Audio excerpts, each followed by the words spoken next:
감사합니다. 우리 좌우 앞뒤로 오늘 또 부정이니까 새해 복 많이 받으세요. 새해 복 많이 받으세요. 네. 1월 내내 인사. 네.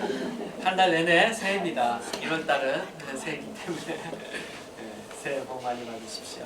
오늘 우리에게 주시는 말씀은요, 빌립보서 1장 1절로 11절 말씀입니다. 빌립보서 1장. 자, 보시죠. 제가 뒤로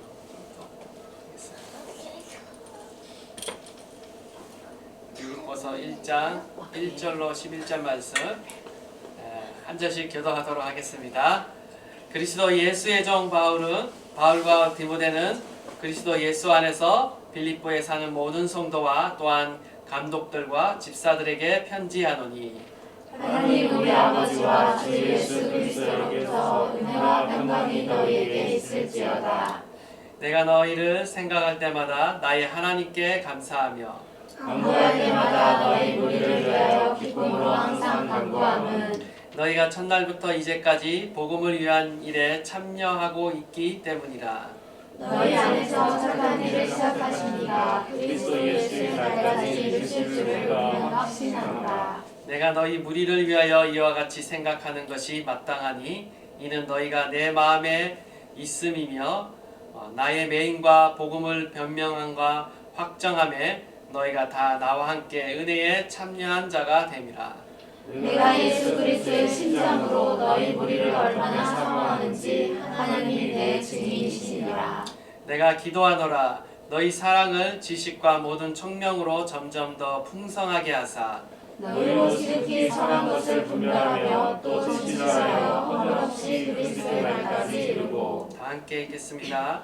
예수 그리스도로 말미암아 의의 열매가 가득하여 하나님의 영광과 찬송이 되기를 원하노라. 아멘. 예. 우리가 계속해서 빌립보서 말씀 이제 다 묵상이 끝났고 이제 사무엘상으로 넘어갔는데요. 빌립보서 말씀을 우리가 한번 나눠보고자 합니다. 빌립보서는 아시는 분도 계시겠지만 옥중서신이라고 불리웁니다. 신약에서 에베소서, 골로새서, 빌립보서, 빌레몬서 이렇게 옥중서신인데요. 특별히 이 빌립보서는요, 많은 학자들이 기쁨의 편지라고 말합니다. 그 이유인즉 서신 안에 기쁨이라는 단어가 굉장히 많이 등장하고 있습니다. 즉 바울은 감옥 안에서도 이렇게 성령으로 기뻐하고 있고 또 그 넘치는 기쁨을 가지고 감옥 밖에 있는 빌립보 교인들과 함께 그 기쁨을 나누고자 하고 있다라는 것이죠. 정말 놀라운 일입니다. 왜냐하면 지금 이 바울이 처해 있는 상황이 결코 기뻐할 수 없는 그런 상황이라는 거죠. 어떻게 이렇게 상황과 환경을 초월하는 이런 기쁨이 있었는가? 이건 분명 그냥 일반적인 인간적인 감정이 아니라 하나님께서 주시는 초자연적인 기쁨이 그 안에 있었다라는 것을 우리가 보게 됩니다. 참된 기쁨은 항상 복음 안에 있습니다. 참된 기쁨은 그리스도 안에 있으며 참된 기쁨은 바로 성령을 통해서 우리 안에 부어지는 것입니다. 이 바울 안에 있는 이 기쁨이 저는 원하기로 2023년 새해에 우리 팔로잉 교회와 모든 성도들의 삶 안에 넘쳐나기를 간절히 바랍니다. 여러분의 삶 안에 예수님 때문에 기뻐하고 복음 때문에 기뻐하는 그런 놀라운 일들이 계속 우리 가운데 일어나기를 간절히 바랍니다. 오늘 본문의 좀 배경을 보면요, 빌립보 교회는 사도 바울이 사도행전에 보면 한 3차에 걸쳐서 전도 여행을 하는데 제2차 전도 여행 기간에 마게도냐 지방에서 처음으로 세운 교회가 바로 이 빌립보 교회입니다. 오늘날로 말하면 유럽 최초의 교회가 바로 이 빌립보 교회였다라는 거고요. 바울은 사도행전 20장을 보면 이 빌립보 지역을 적어도 2차례 추가 방문한 것이 보도되고 있습니다. 그럼에도 불구하고 사도 바울이 이 빌립보에 체류한 기간은 사도 바울이 다른 지역을 전도하면서 체류한 그 기간보다 그다지 길지 않은 기간이었습니다. 그럼에도 불구하고 긴 시간을 사역하지 않았음에도 불구하고 바울을 통해 처음 복음을 받아들인 이 빌립보 성도들은요, 이 바울과 계속해서 친밀한 관계를 유지하고 있는 것을 우리가 보게 됩니다. 빌립보 교회는 사도 바울이 하는 그 모든 복음 사역 가운데 계속 교제하며 선교 사역을 이렇게 지원하고 후원하는 것들을 계속 하고 있었다라는 것입니다. 그러한 일들이 바울에게 있어서는 가장 또 큰 기쁨이 되었다라는 것을 보게 됩니다. 본 서신을 기록할 당시 바울은 로마의 감옥에 1차로 투옥된 상태였습니다. AD 한 61년에서 63년 사이다라고 보고 있습니다. 빌립보 교회는 이때에도 에바브로 디도라고 하는 인물을 파송해서 투옥 상태에 있는 이 사도 바울에게 물질적으로 후원하고 또 도와주는 일들을 하고 있었습니다. 뿐만 아니라 이 에바브로 디도가 바울 곁에서 계속해서 시중디는 그런 일들을 하였다라는 것이죠. 그런데 이 바울이 왜 이 빌립보서를 쓰게 되었는가? 그 직접적인 계기가 되는 사건이 있습니다. 그것은 뭐냐면 바로 이 에바브로 디도가 사도 바울을 섬기다가 도중에 중병에 걸리게 되죠. 그래서 거의 죽게 되었다가 하나님의 은혜로 다시 살아나는 일이 생기게 됩니다. 사도 바울을 돕기 위해 파송된 자가 중병에 걸렸다라는 소식은 어떻겠습니까? 빌립보 교인들의 뿐만 아니라 에바브로 디도 본인과 또 사도 바울에게도 굉장히 큰 근심거리가 될 수 있는 상황이었다라는 거죠. 그럼에도 불구하고 하나님의 은혜로 또 치유받는 그런 놀라운 일이 일어나게 됩니다. 다행히도 하나님의 긍휼로 치유받은 이 에바브로 디도가 회복됐다라는 사실을 빌립보 교인들에게 알려주고 뿐만 아니라 자신이 지금 감옥 가운데 오랫동안 투옥되어 있는데 자신의 근황도 알리고 또 여러 가지 또 교훈할 그런 내용도 있었기 때문에 바울이 이 빌립보 서신을 써서 보내는 그런 상황 가운데 오늘 본문이 있다라고 이렇게 보시면 되겠습니다. 그러면 오늘 본문을 통해서 우리에게 주시는 교훈을 보도록 하겠습니다. 먼저 1절과 2절은 바울의 인사가 나오고요. 이어서 3절부터 8절까지 빌립보 성도들을 향한 감사의 내용이 나오고 있습니다. 우리 3절과 6절 말씀, 3절과 6절 말씀 다시 한번 다 함께 한번 읽도록 하겠습니다. 시작. 내가 너희를 생각할 때마다 나의 하나님께 감사하며 간구할 때마다 너희 우리를 위하여 기쁨으로 항상 간구함은 너희가 첫날부터 이제까지 복음을 위한 일에 참여하고 있기 때문이다. 너희 안에서 착한 일을 시작하시는 이가 그리스도 예수의 날까지 이루실 줄을 우리는 확신하노라. 아멘. 바울의 감사하는 내용이죠. 바울은 빌립보 성도를 생각할 때마다 감사하고 그들을 위해 기쁨으로 간구한다라고 말합니다. 바울이 감사하며 기뻐하는 이유가 무엇입니까? 바로 5절에 나오죠. 첫날부터 이제까지 복음을 위한 일에 참여하고 있기 때문이다. 그들은 복음을 들은 첫날부터 지금까지 사도 바울의 그 복음 사역 가운데 동참하고 있었습니다.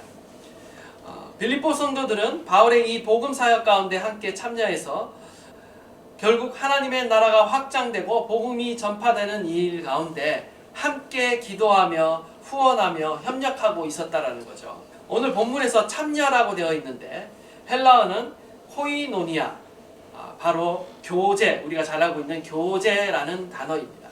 복음으로 교제하고 있다. 복음으로 참여하고 협력하고 있다라는 것입니다.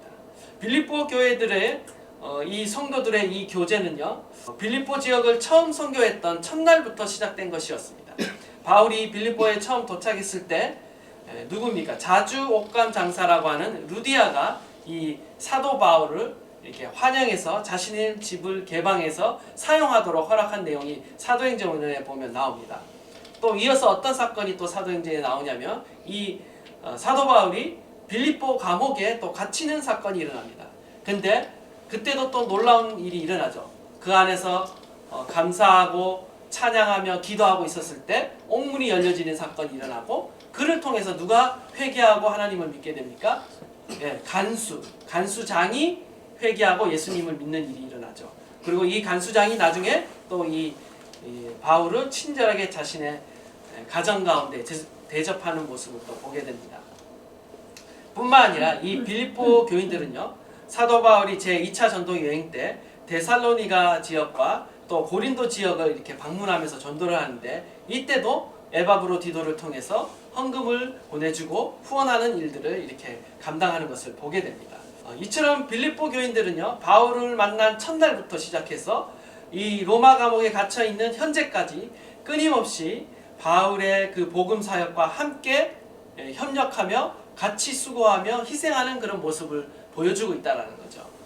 서신의 내용이나 또 다른 서신들을 보면요, 사도 바울이 감옥에 갇혔을 때 이 사도 바울을 어떤 이유인지 모르겠어요. 부끄러워서 그런지 모르겠지만 어쨌든 배신하고 다 떠나는 사람들도 있거든요. 그럼에도 불구하고 이 빌립보 성도들은 끝까지 사도 바울이 힘들고 어려운 그 고난의 현장 가운데 있을 때에도 함께 그 복음 사역 가운데 동참하고 있는 그런 모습을 보여주고 있다는 것입니다. 그걸로 인해 지금 사도 바울이 감사하고 기뻐하고 있다라고 말하고 있는 것입니다. 또한 바울이 감사하며 기뻐하는 두 번째 이유가 6절에 나오는데 우리 6절 말씀 다시 한번 보시겠습니다. 너희 안에서 착한 일을 시작하시는 이가 그리스도 예수의 날까지 이루실 줄을 우리는 확신하노라. 그들 속에서 착한 일을 시작하신 이가 그리스도의 날까지, 예수님의 재림의 날까지죠, 마지막 날까지 이루실 것을 확신한다 라고 말하고 있습니다.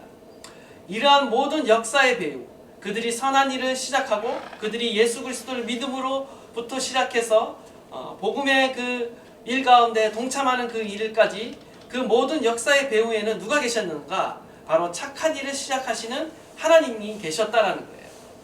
하나님이 처음부터 이 일을 시작하셨기 때문에 지금까지 유지되었고 또 앞으로도 예수님이 다시 오실 때까지 하나님이 그 일을 완성하실 것이다 라고 우리에게 말씀하고 있습니다. 바울은 이 사실을 확신하고 있었습니다. 하나님이 하신 일이다. 물론 빌립보 성도들이 힘써 노력하며 이 일을 했겠지만 그 배후 안에 하나님의 일하심을 사도 바울은 분명히 보았다라는 거죠. 자신이 하는 그 복음 사역도 마찬가지입니다. 자기의 힘으로 한 것 같지만 자기의 힘으로 한 것이 아니라 하나님의 은혜로 했다라는 것을요, 사도 바울은 항상 서신을 통해서 강조하고 있습니다. 하나님이 하신 일이었습니다. 빌립보 성도 안에 착한 일을 시작하셨고 앞으로도 이 빌립보 성도들을 끝까지 보호하시고 인도하시고 세상 끝날까지 하나님이 처음 시작한 그 일을 하나님이 끝까지 완성하실 것이다 라는 그 믿음이 사도 바울 안에 있었다라는 거죠. 그 믿음으로 인해 감사하며 찬양하며 기뻐하고 있는 것입니다. 오늘날에도 마찬가지입니다. 성도가 성도답게 살아가는 것, 교회가 교회되는 것, 그것은 바로 언제나 복음을 위해 살아갈 때 그것이 가능하다라는 거예요. 지금 복음을 위해 살아가는 사도 바울과 그리고 빌립보 교회 성도들을 우리가 보고 있는 것입니다. 교회는요, 복음을 위해 살아갈 때, 성도는 교회는 복음을 위해 살아갈 때 바로 그들의 바른 정체성 가운데 서 있게 되는 것입니다. 바울의 이 기쁨과 감사는요, 바울만의 기쁨만이 아님을 우리가 알아야 됩니다. 바울 안에 계신 하나님의 기쁨이라는 것을 우리가 알아야 돼요. 하나님은 우리가 하나님의 나라와 복음의 사역 가운데 함께 동참하고 힘쓰고 애쓸 때에 하나님이 기뻐하십니다. 복음 사역에 동참하는 이 기쁨, 복음을 위해 살아가는 이 기쁨이 저와 여러분 안에도 넘쳐나기를 간절히 바랍니다. 하나님이 이미 우리 안에 착한 일을 시작하셨습니다. 그리고 앞으로도 우리 안에서 계속 선한 일을 이루어 가실 것입니다. 우리는 예수 그리스도를 믿는 그 순간부터 예수님을 믿었다라는 그 사실부터가요, 하나님이 우리 안에서 선한 일을 시작하신 것입니다. 우리의 힘과 우리의 어떤 지혜로 우리의 논리로 예수님을 믿은 것이 아니라 우리 안에 역사하시는 그 하나님의 선한 역사로 말미암아 우리가 이 자리에 있게 되었다라는 거죠. 뿐만 아니라 주님은 계속해서 우리 가운데 선한 일을 행하고 계십니다. 계속해서 우리를 인도하시고 이끌어가고 계신다라는 거죠. 여러분이 이 자리까지 오기까지 여러분의 공로로, 여러분의 노력으로 온 것 같지만 사실은 그 배후에 역사하시는 선하신 하나님의 능력이 계속해서 있었다라는 것을 우리가 보게 됩니다. 성경 가운데 우리가 믿음의 사람 하면 가장 먼저 떠올리는 사람이 누구입니까? 바로 아브라함이죠. 믿음의 조상 아브라함. 믿음의 조상 아브라함의 믿음이 정말 대단하다라고 우리가 생각할 수 있겠는데, 근데 면밀히 아브라함의 그 믿음을 들여다보면 그 믿음이 결코 자신만의 믿음이 아니었다라는 것을 보게 됩니다. 먼저 갈대아 우르에서 하나님께서 이 아브라함을 불러내실 때, 그리고 가나안 땅으로 인도해 내셨을 때 아브라함이 참 놀라운 결단을 합니다. 하나님의 말씀을 듣고 순종하는 놀라운 결단을 하죠. 바로 자신의 고향과 친척과 아버지의 집을 떠나는 대단한 모험을 합니다. 그런 점에 있어서 정말 아브라함은 대단한 믿음의 사람이다 라고 말할 수 있습니다. 그러나 아브라함이 가나안 땅에 들어가 나서 그 믿음을 쭉 계속해서 유지했느냐? 결코 그렇지 않습니다. 여러 가지 우여곡절 끝에 실패를 거듭하는 모습을 보게 되죠. 첫 번째, 가나안 땅에 도착하자마자 그 땅 가운데 기근이 임하게 됩니다. 기근이 임했을 때 어떻게 합니까? 세상으로 도망가죠. 바로 이집트로 도망가게 됩니다. 그 바람에 결국 사라를 빼앗길 운명 가운데 처하게 되고, 결국 하나님이 이집트 가운데 바로 왕 가운데 재앙을 내리셔서 사라를 구해주시고 아브라함을 구해주시는 그런 사건이 일어나게 되는 거죠. 하나님이 아브라함과 사라를 지켜주시고 그의 믿음을 보존시켜 주시는 것을 보게 됩니다. 이러한 사건이 또 한 번 또 있게 되죠. 뿐만 아니라 하나님께서는 아브라함에게 약속한 그 아들을 통해서 모든 큰 민족을 이루게 하겠다라는 그 축복의 약속의 말씀을 주셨는데, 아브라함과 사라가 이를 끝까지 믿지 못해서 또 어떤 일을 범하죠? 바로 자신의 몸종인 하갈을 통해서 이스마엘이 탄생하는 일이 생깁니다. 결국 이 일을 통해서 어떤 일이 발생합니까? 가족 안의 불화와 나아가서 민족적인 갈등이 일어나게 되는 거죠. 인간이 하는 일이 다 이렇습니다. 결국 하나님의 약속의 자녀가 아브라함이 100세 때 태어나게 됩니다. 나중에 하나님께서 이 아브라함에게 이삭을 바치라는 어떤 믿음의 테스트를 합니다. 그때는 다행히도 아브라함이 많은 일을 통해서 하나님께서 약속의 말씀을 지키시며 나를 축복하시며 보호하신다라는 그 확신을 가지고 있었기 때문에, 하나님의 그 능력을 신뢰했기 때문에 정말 죽은 자도 다시 살리시고 없는 것도 있는 것처럼 부르시는 그 하나님을 믿었기 때문에 그가 그때에는 이삭을 과감하게 믿음으로 주님 앞에 드리는 모습을 보게 됩니다. 이처럼 아브라함의 믿음이 하나님과 함께 성장하고 있다는 것을 우리가 보게 되는 것이죠. 저와 여러분의 믿음도 마찬가지입니다. 하나님께서 우리 안에 선한 일을 시작하셨고요, 그 일을 멈추지 않고 계속해서 우리 가운데 행하신다는 거예요. 우리의 믿음이 계속해서 자라게 될 것이고요, 우리 안에 계속해서 하나님이 주시는 그 믿음이 증가될 뿐만 아니라 우리의 믿음이 자람에 따라 점점점 더 하나님의 나라와 그 복음 가운데 기뻐하고 동참하는 일이 우리 가운데 일어나게 될 거라는 거죠. 참된 기쁨은요, 하나님의 나라와 복음 가운데 참여하는 삶을 살아갈 때, 복음을 위해 살아갈 때 그것 가운데 참된 기쁨이 있는 줄 믿습니다. 때로는 우리가 이것이 부담이 될 수 있어요. 우리가 말씀을 묵상하면서 가장 많은 이제 부담 중에 하나가 뭐냐면요, 우리 예림이가 이제 야고보서 묵상할 때 했던 말이 있습니다. 계속 말씀으로 혼나는 느낌이었다고, 계속 반성문 쓰는 듯한 느낌이었다, 이런 말을 하는데, 우리가 모든 말씀을 다 실천을 할 수 없습니다.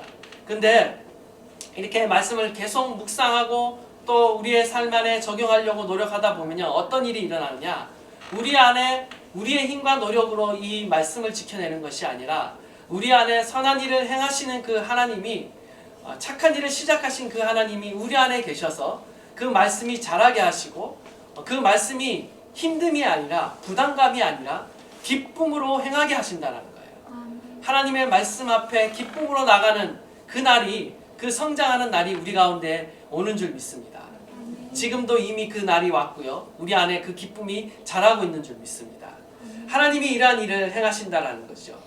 특별히 2023년 새해에는요, 정말 하나님의 그 놀라운 그 선하신 일들이, 기쁜 일들이 우리 안에 계속해서 증가되고 배가 될 수 있기를 간절히 바랍니다.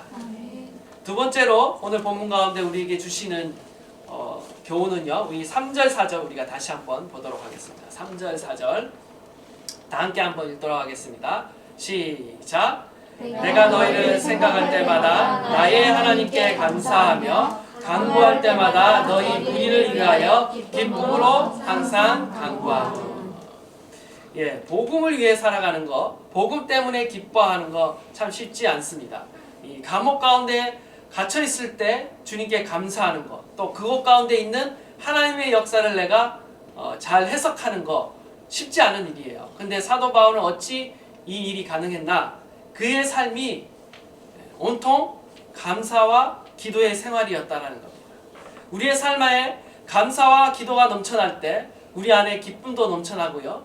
하나님을 위한 그 복음을 위한 삶도 가능하게 된다라는 것을 시사하고 있는 것입니다. 사도 바울은 처음 인사를 제외하고 첫 단락에서 처음 하는 말이 바로 3절을 보시면 내가 나의 하나님께 감사한다 라고 감사를 표현하고 있습니다. 사실 사도 바울이 처해 있는 이 어려운 상황을 생각해 볼 때 처음부터 감사의 말을 한다는 것은 결코 쉽지 않은 일입니다. 사도 바울은 적어도 두 가지의 어려운 상황 가운데 지금 처해 있습니다. 첫 번째는 자유로운 몸이 아니었다라는 거죠. 감옥에 매여 있는 상태였다라는 거고요. 1장에서 무려 4차례나 연거푸 자신이 투옥되어 있다라는 사실을 밝히고 있습니다. 힘든 상황이라는 거죠.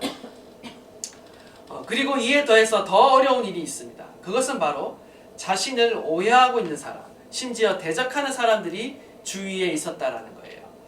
어떤 이들은 바울의 전도를 시기하였고요. 어떤 이들은 또 바울의 권면을 전면으로 또 대적했습니다. 또 어떤 이들은 바울의 신앙을 멸시하고 있었고, 또 어떤 이들은 이 바울의 복음의 원수가 되는 그런 가르침과 그런 걸 따르는 사람들도 있었다라는 것입니다. 이처럼 사도 바울은 안팎으로 혹독한 고통을 받고 있는 그러한 상황 속에서, 괴로움을 당하고 있는 상황 속에서 지금 글을 쓰면서 하나님께 감사한다라고 고백하고 있다라는 것입니다. 바로 이 감사의 모습, 감사를 고백할 수 있는 모습, 어떤 상황 속에서도 감사의 조건을 찾아내서 하나님께 감사할 수 있는 이 모습이야말로 진정한 성도의 모습이라는 거예요. 교회의 모습이 되어야 된다는 거죠. 성도의 능력은 어디에서 나오는가?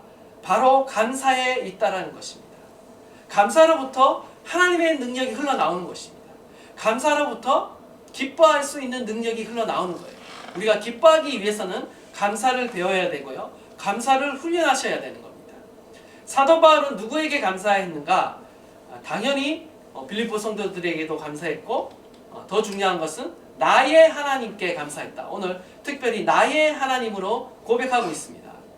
마치 다윗이 여호와를 어떻게 고백합니까? 여호와는 나의 목자시니 나의 하나님으로 고백했던 것과 마찬가지로 지금 사도 바울도 하나님을 나의 하나님으로 고백하고 있습니다.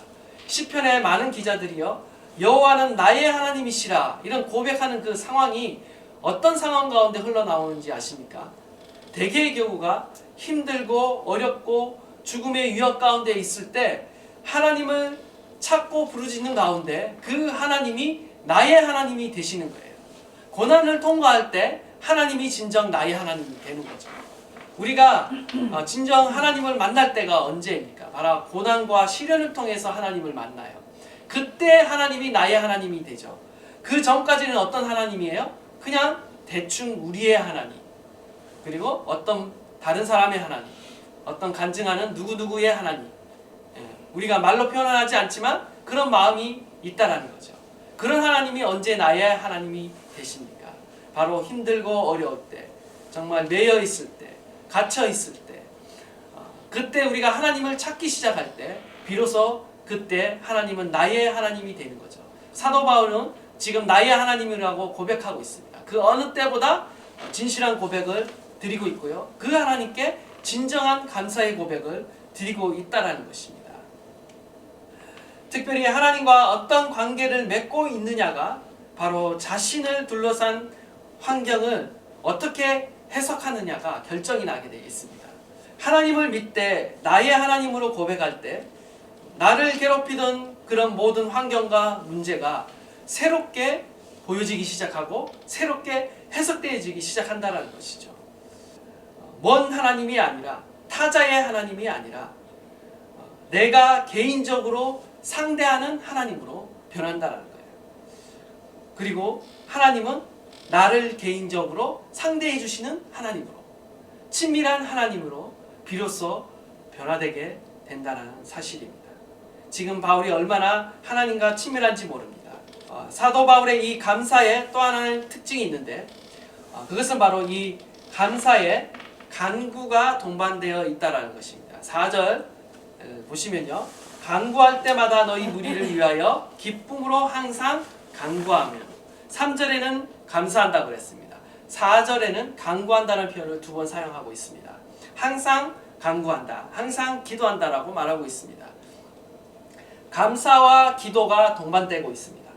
감사 없는 기도는요, 열매 없는 나무와 같습니다.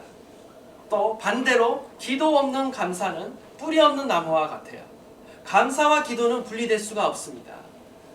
감사하는 사람은 기도하는 사람입니다. 기도하는 사람만이 또한 항상 감사할 수 있습니다. 이거는 바울의 서신을 통해 계속 강조되고 있는 바인데요. 우리가 잘 알고 있는 데살로니가 전서에서도 어떤 말씀을 하고 있습니까? 항상 기뻐하라. 그 다음에 뭐죠? 쉬지 말고 기도하라. 그 다음에 범사에 감사하라. 어떻게 범사, 모든 일에 감사할 수 있죠? 그리고 어떻게 항상 기뻐할 수 있죠? 사람이 감정이 그렇지 않은데 가운데에 그 비결이 있는 거죠. 샌드위치처럼 이렇게 끼어져 있죠. 쉬지 말고 기도할 때 기뻐하고 감사하는 일이 가능하게 된다. 하나님이 우리의 시선을 바꿔주시고 우리의 해석을 바꿔주시고 우리의 삶의 그 형편 가운데 하나님의 역사하심이, 하나님의 선한 손길이 보이기 시작하는 겁니다. 하나님이 그걸 보도록 우리의 눈을 바꿔주시는 거죠. 그것을 통해서 우리가 감사와 기쁨이 끊임없도록 우리 가운데 하나님이 역사하시는 줄 믿습니다. 저와 여러분 어떻습니까? 새해에는 감사하시고 기도하실 수 있겠습니까? 예. 아멘. 아멘은 몇 분밖에 안 하시죠? 예. 다 하실 수 있으신가요? 예. 기도의 사람이 되십시오. 감사의 사람이 되십시오. 하나님께서 저의 삶 가운데, 저와 여러분의 삶 가운데 정말 선하고 기쁜 놀라운 일들을 행하실 줄 믿습니다. 사도 바울에게 있어서 기도는 어떤 의미가 있는가? 그것은 바로 모든 것을 하나님께 의존한다는 것을 의미했습니다. 사도 바울은요, 모든 것을 하나님께 의존했습니다. 기도한다는 것은 인간이 어떠한 경우에도 스스로의 힘으로 살 수 없고 모든 경우에 하나님을 의지해야만 살 수 있다라는 고백이에요. 기도하지 않는 자는 어떤 사람입니까? 결국 스스로의 힘으로 살고 있는 자인 거죠. 사도 바울은 스스로의 힘으로 살 수 없다라고 고백하고 있습니다. 하나님을 의지해야만 살 수 있다라고 고백하고 있어요. 그래서 항상 기도와 간구와 감사로 살아가고 있는 것입니다. 기도하는 사람은 하나님께서 간섭하시는 삶을 살게 됩니다. 우리가 기도할 때 비로소 하나님이 우리의 삶에 간섭하기 시작하십니다. 다른 말로 참여하기 시작하십니다. 오늘 복음에 참여한다고 그랬는데 반대로 하나님이 우리의 삶에 참여하기 시작해요. 우리의 삶 가운데 들어오셔서 우리와 교제하기 시작하시고 우리의 삶을 가운데 역사하기 시작하신다라는 거죠. 그래서 기도하는 사람은 홀로 사는 것이 아니라 자신의 힘만으로 사는 것이 아니라 바로 하나님과 함께 살게 됩니다. 기도하는 자만이 하나님이 나와 함께 하신다, 그리고 나의 삶 가운데 역사하신다는 것을 깨달을 수 있는 거예요. 그래서 기도하는 삶만이 하나님과 함께 살게 됩니다. 또한 하나님이 원하시는 삶을 살게 되고요. 또 하나님께서 대신 그의 삶을 살아주시는 그러한 놀라운 일들이 일어나게 되는 것이죠. 기도함으로써 인간이 지상에서 살 수 있는 최고의 삶을 살게 되는 것입니다. 또한 기도하는 사람은요, 영적인 세계에 참여하게 됩니다. 우리는 기도할 때 하나님의 영적인 세계에 참여할 수 있게 되는 거예요.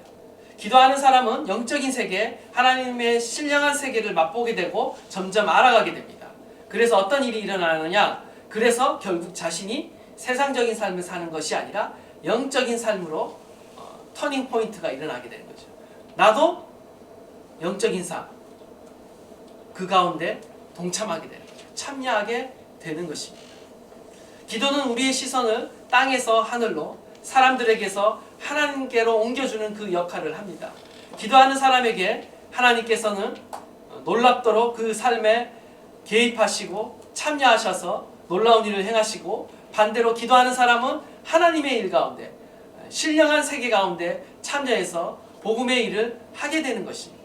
그래서 우리가 반드시 감사하며 기도하는 삶을 살아야 된다는 거예요. 그리할 때 우리 안에 복음에 참여하는 일이 일어나고 하나님이 우리의 삶에 참여하며 역사하는 일이 일어난다는 것입니다. 이것을 누구보다도 잘 알고 있었던 사도 바울은 지금 하나님의 그 선하신 일이 계속해서 이 빌립보 성도들의 삶 안에 나타날 것을 믿고 있지만 또한 그가 중보기도 하는 거예요. 그 일이 일어나도록, 그들의 삶에 계속해서 그 일이 지속되도록 중보하는 것이죠. 저와 여러분도 이렇게 기도해야 될 줄 믿습니다. 여러분 자신을 위해서 기도하시고 교회를 위해 기도하시고 서로를 위해서 기도할 때 어떤 일이 일어나겠습니까? 우리 안에 정말 하나님의 신령한 것들을 볼 수 있는 눈이 열려지고 정말 하나님의 하는 역사 가운데 참여하는 일들이 우리 가운데 일어난다는 것이죠.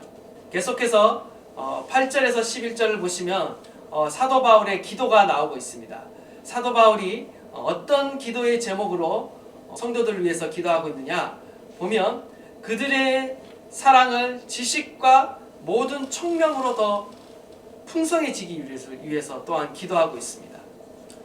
빌립보 교회는요, 사랑이 지금 보시면 사도 바울을 향해 긍휼한 마음과 사랑의 마음이 있습니다. 사랑을 이미 하고 있는 그런 교회입니다. 하지만 더 풍성해져야 했습니다. 왜냐하면 빌립보 교회 안에 다툼이 있었다는 것을 여러분 잘 알고 계시죠. 2명의 여성 지도자들 크게 대립하고 있었습니다. 교회 안에 어떤 분쟁과 시기가 있었던 것 같고요. 또 지도자들로 인해 또 성도들의 마음도 이렇게 어떤 이런 갈등이 있었던 것 같아요. 바울은 이 빌립보 교회를 향해 계속해서 서신을 보시면 아시겠지만 한 마음으로 한 뜻으로 주의 일을 행하라는 그런 메시지가 많이 등장하고 있습니다. 그 이유는 그들이 지금 하나 되지 못한 그런 상황 가운데 있다라는 것을 시사하고 있는 것이죠. 어쨌든 바울은 이 빌립보 교회 안에 하나님의 사랑이 더 풍성해지기를 위해 기도하고 있습니다. 어떻게 그 사랑이 풍성해질 수 있는가? 그것은 바로 모든 지식과 청명으로 풍성해질 때 그 사랑도 풍성해진다라는 거예요. 여기서 말하는 지식은요, 바로 예수 그리스도에 대한 지식을 말합니다. 예수 그리스도를 아는 지식을 말합니다. 하나님을 더 친밀히 알아가는 그 친밀감을 말하고 있습니다. 성경이 말하는 사랑은요, 어떤 감정에 휘둘리는 사랑이 아니라 하나님을 알아가고 진리로 무장된 참된 사랑을 말하고 있는 것입니다. 감정을 품는 그런 수준이 아니라 감정에만 의존하는 사랑이라면요, 우리의 마음이 조금만 상해도 사소한 일에도 쉽게 깨지게 되어 있어요. 그런데 사도 바울이 말하는 사랑은 어떤 감정적인, 좋아하는 감정을 뛰어넘어 지식과 통찰력을 갖추고 있는 사랑을 말하고 있는 것입니다. 우리는 기도할 때요, 단순하게 사랑이 부어지기를 위해서 기도할 뿐만 아니라 그에 넘치는 하나님의 말씀과 하나님을 아는 지식과 또한 총명으로 우리가 가득하기를 위해서 기도해야 되는 것입니다. 하나님의 말씀과 사랑이 균형을 갖고 있어야 돼요. 그래야 우리의 사랑이 엉뚱한 길로 가지 않습니다. 왜곡되지 않습니다. 잘못된 열정이 더 위험한 경우가 많은 경우를 보게 됩니다. 하나님의 말씀으로 균형을 가져야 되고요.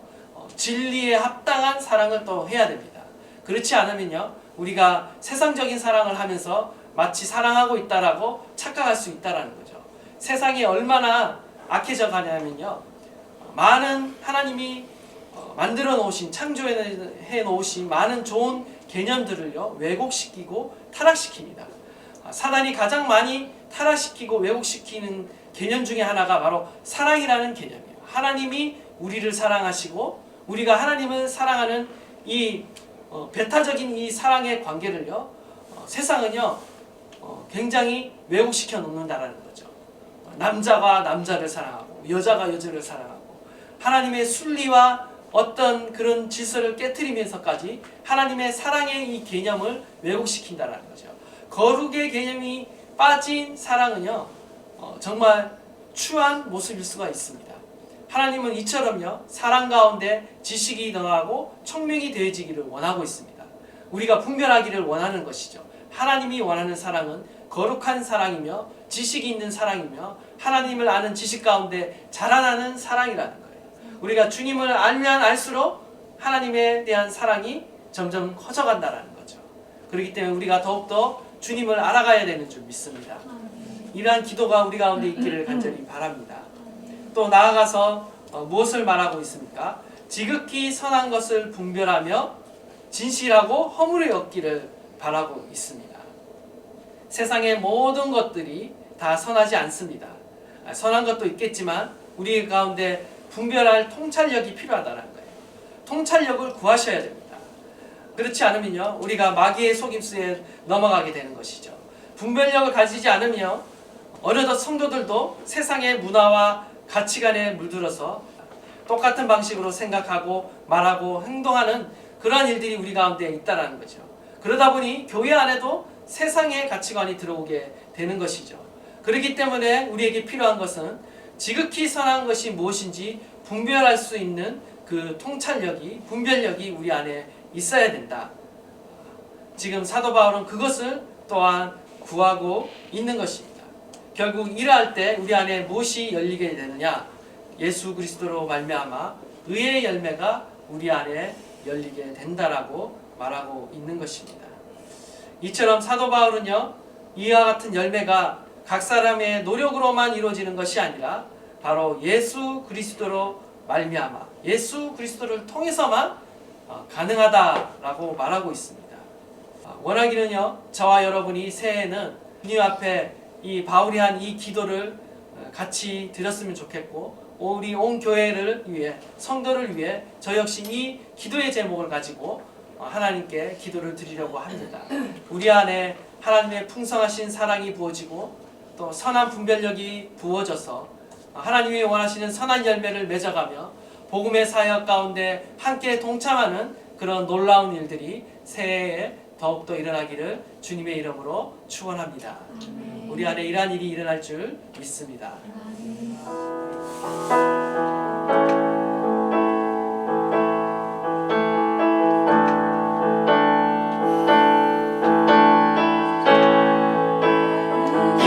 기도하는 것보다 더 응답하신 하나님, 나의 생각하는 것보다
착한 일을 시작하시니가 선한 일을 시작하시니가 마지막 날까지 우리 안에서 그 모든 일을 이루시며 우리를 이끌어 가시며 인도하시며 끝내 완성하실 줄 믿습니다. 성도가 성도답게 살아가는 것, 교회가 교회되는 것은 언제나 복음을 위해 살아갈 때 가능합니다. 우리는 복음을 위해 살아가도록 하나님께서 우리를 만드셨고 창조하신 줄 믿습니다.